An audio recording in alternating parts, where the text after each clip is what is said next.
Hi everyone, this is Galen Martling. Today I'm going to show an autumn card with embellishments that are made by me. So this is how to make your own embellishments.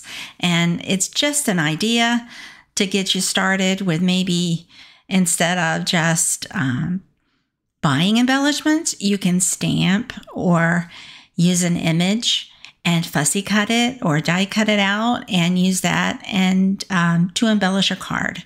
And so what I did was I started with stamping, and I stamped with the Unity Stamp Company set called Incredibly Grateful.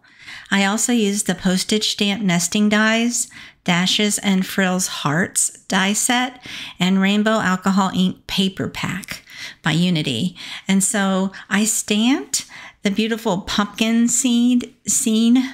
That is all one stamp, the large one that's on that card front panel.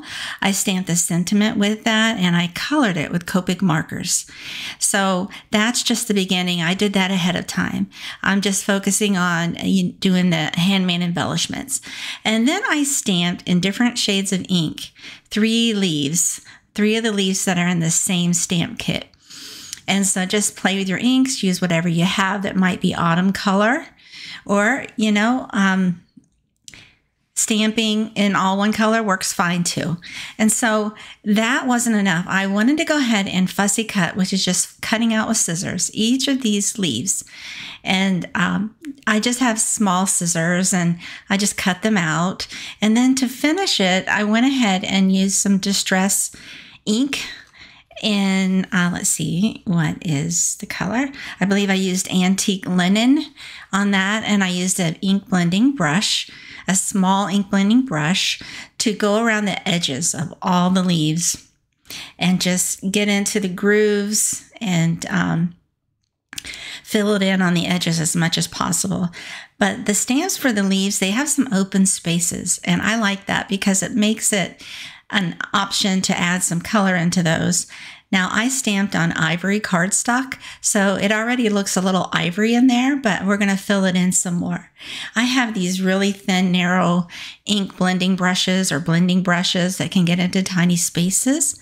And I just use the same color ink, the distress ink, to fill in the edges inward. And so I left some of them ivory, some of the spaces ivory, and the outer part is darker.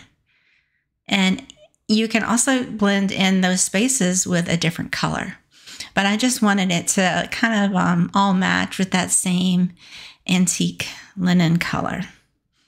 Now, with a larger blending brush, I went ahead and used the same shade to blend the edges of the card front panel, the pre-stamped and colored card front panel. And you just go in circular motions and circles all around, and you just fill in all of that outer part.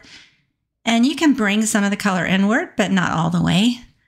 That makes the inside part look highlighted, and which I love. And then you just use some flat double-sided tape to place that card front. And then go ahead and arrange your leaves how you think you might want them on the card, and then add glue or adhesive and place that right on there. I decided to use flat glue because of mailing, but you can use foam tape too if you want to pop them up and add even more texture. But when you layer the leaves like this, even with flat glue, it really does add texture. It adds interest, and it's pretty. There you go. That's a good way to use and make your own embellishments. Have a great day.